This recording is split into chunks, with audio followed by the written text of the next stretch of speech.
'Twas the night before Portal, and all through Boulder, not a recruit was stirring, not even a transfer.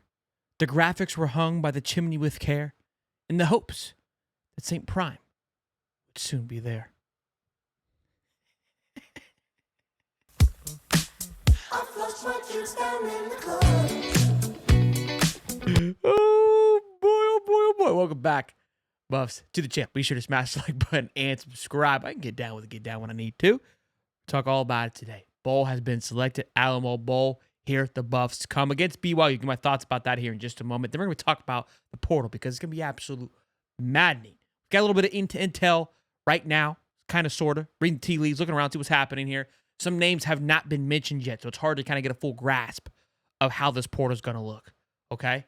But there's some big names already, and it ain't even cracked open just yet, okay? Today was announced Alamo Bowl for the Buffs, December 28th. Fantastic bowl here. Coach Prime even talks about getting ready for that bowl, which we'll listen to a clip about that in a minute because obviously Heisman talk has been high on alert with the big game from Ashton Jeanty on Friday against UNLV. But BYU, I like it because this was a potential Big 12 championship matchup at one time in the year. But when you play the Big 12, I wanted to see Colorado get outside that realm a little bit personally.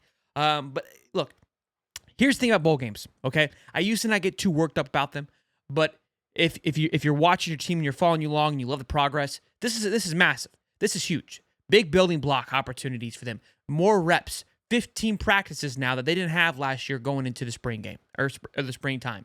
Okay, so some teams look past this, and even Coach Prime said it in a previous interview. We're not going to be like FSU. We're not going to sleepwalk through this. We're not going to treat this like it's vacation. No, this is a business trip. Okay, and I firmly believe that. I hope that we can have a turn because over the last couple of years, guys have sat out. Teams really haven't cared. All these things, but this could be a starting point. Going into next season, this should be your first game. This is your preseason game going into the next year. And I think hopefully teams can kind of maybe transcend that and change the mindset of these young kids and the coaches too, of like utilize these to grow the program. Now, some guys are going to go into the NFL, to the portal, and even coaches are going to leave. So you're going to have those. But if you are one of those teams that's looking to grow and continue to build, this is a huge opportunity. So be excited about this, Buffs fans, which I'm sure all of you are. And again, it's going to be a fantastic matchup with BYU. I imagine they'll treat this game very seriously. It's a little bit of bragging rights for the Big 12. It's kind of the secondary Big 12 championship because these are the other two teams that would have been in it. If Iowa State and Arizona State would have lost, it would have gone here. So it's kind of cool to see what could have been. We get a little taste of it, right? So I want to play this clip with Coach Prime, what he has to say about playing in the bowl game, and also, too, what he has to say about Travis Hunter and the trophy, which we'll get into here. We have a plethora of seniors that are pro-bound, and guess what? Every last one of them are going to play. We don't tap out. We don't sit out. It's a blessing to play this wonderful game. Our kids are going to play. We got a kid that's probably going to pick up, not probably, what I'm talking about, matter of factly going to pick up the Heisman Trophy this week, and he's going to play. We got another quarterback who picked up an award last weekend, and he's going to play. We have receivers that I know are going pro, and guess what? They're going to play. So we cannot wait to put on our best suit and our best uniform because we're the home team, and we're going to play, and we're going to come there to have a good time. It's a culture thing. It really is. It really shows what Coach Prime is building there. Again, all the flack that he's gotten about kind of coming in, going out, doing their thing, playing for this and that, making that announcement. Ain't nobody got nothing they can say about that. So love hearing that, love seeing that, really excited to see this team play. And again, speaks to everybody else is that we're serious. We're looking to continue to grow. This was a big goal of ours to play in a playoff/bowl game, and we're not going to pass that up by any stretch of the imagination. Give Miss Peggy what she deserves. Now, let's talk about what the show is brought to you by, which is BetUS. When you go to use the code YouTube150 at BetUS, you get back 150%, and then one on your next two, second and third, you get 125 up to $2,000. So right now, the hottest thing on the market is going to be the Heisman odds. And right now, Travis Hunter, even after the big game from Ashton Jeanty on Friday, and Dylan Gabriel winning the Big Ten championship against Penn State, Travis still leads the way. And this one's going to come down to the wire. I think, honestly, Scatabo, or Arizona State's running back, he made a little bit of an announcement. My top five would be Travis Hunter, Jeanty, Dylan Gabriel and Scatabo, just because the guy's an absolute dog. It was so fun to watch on Saturday. You got to think that did he, with such a fantastic performance, is like Ashton Genty's done phenomenal things. We kind of saw it again the next day. Listen, no hate on me. Don't hate the messenger. I'm just saying, like, not taking anything away from Ashton Genty. Not at all. No, sir. But when you see it on Friday and you see a very similar game on Saturday, does it take away from the sex appeal? I don't know. I'm asking questions. You be the judge. I didn't see anybody like Travis Hunter Friday, Saturday, and there was a lot of games played. I'm just saying. I've made my stance on it. But check it out if you guys want to get in on that action. Let's talk portal here, okay? A couple more names have left. Again, all the names, we go over the names. None of the names have put me in awe or shocked me. Some of the names, I'm like, who? What's going on? But Peyton Kirkland, I remember this name, offensive line from Texas, 4-star guy coming in. Really excited to see what he was going to be able to do. I do recall when he committed to Texas just 2 years ago, talking with an insider about this recruitment process. A lot of schools backed out at the end. I'm not trying to say anything negative about this kid. Wish him nothing but the best. But I do remember it being like, yeah, this kid's kind of, there's a little bit of an ego there, which a lot of high school kids do, and they're concerned that he won't be able to make the transition, which it happens all the time. So I'm wondering if that's what happened. Just still kind of thinking like, hey, this is what's happened. I'm the man, and then hasn't made the transition. Again, a 4-star kid, this is now going to be his third school in his third year. And, I imagine, you keep jumping like this, you're not going to keep landing on a pedestal. So wish him nothing but the best. It comes quick. It comes quick. So that was a big name. But let's take a look at some of the names that we've got lined up right now for the Buffs that we're looking at. Again, tomorrow things are going to get busted wide open. It's already starting to get busted wide open with teams not making the playoffs, with teams finding out what bowl games they're in. Things getting buck wild with. A name that I would love the Buffs to watch out for is Ollie Gordon. Oklahoma State's been in shambles.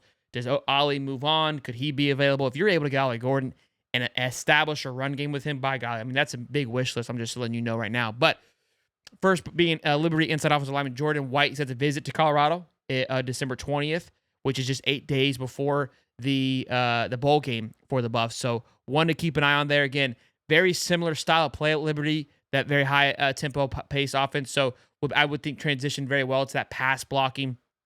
Good fit there. We'll take a look more to his PFF, break him down as it gets closer to that visit. Again, with it being so far out, maybe over 10 days out, it could change with more names going into the portal. So don't put too much weight into that one. Caleb Odom, this is a big one here, okay? 5-star tight end / wide receiver from the class of 2024, just left Alabama, or stepped out of Alabama. You see who his top 7 was at one time. Played at Julian Lewis. Played with Julian Lewis, at his high school. Something to kind of keep an eye on there. Again, I haven't heard too much of that outside the fact that he entered in today. But history there, big target. We know how wide receivers / tight ends, more so wide receivers can transcend to how they've done with Colorado. Someone to keep an eye on. And then, of course, we've got the offensive lineman from Kansas State. Offensive tackle Carver Willis plans to enter the portal. 6'5", 295, 18 games, appeared in 35. And again, that O-line was fantastic. He's from Colorado. So these are just kind of quick names off the bat. I mean, there's so many names out there. I know the Buffs are going to be absolutely electric in the transfer portal. And we really don't have a full grasp of who's in there. I know the Buffs and those guys have already dove their nose into it and already making some phone calls of names that we're probably not even thinking of. Okay? A lot of guys from Pitt. We know there's a baby pipeline from Pitts and from defensive line guys. Aaron Donald's baby brother is there. He entered in. We know the product that was how successful it was. Could you see that pipeline continue? I would like to think so. They saw the success that their brothers that they played with just a year ago had by moving to Colorado, right? And so we'll see. Again, Pitt, a fantastic year this year for them. They were undefeated for quite some time. They went 8-0 or 9-0, and they kind of fell off towards the end there. It's got to be an NIL thing for them because they continue to produce great talent, but they leave in the next year. And we've heard about the NIL situation for Colorado. Now, here's the last one here.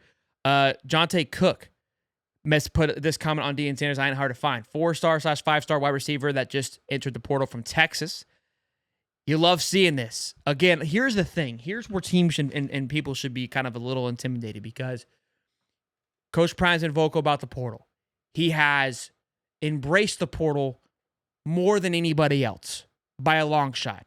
Not saying that other schools haven't done it. Ole Miss, Mike Norvell, they've done it. There's a bad taste, you got to think, with Norvell. They didn't have that great of a season. They didn't really translate it. Ole Miss did fine. Lane Kiffin will continue to operate in the portal. But if you're talking who's the number one guy in the portal, it's Coach Prime. And he made it very clear that was going to be his way of navigating through college football. Had a rough, obviously a bumpy year the first year, but then, of course, this past season, a fantastic year. Making guys that were on their what we're calling contract years, making them millions and millions of dollars by the 1 year of playing. And everybody saw it. And everybody watched. And everybody saw that they were just a game away from somebody losing or drawing from being in a Big 12 championship and possibly a playoff game.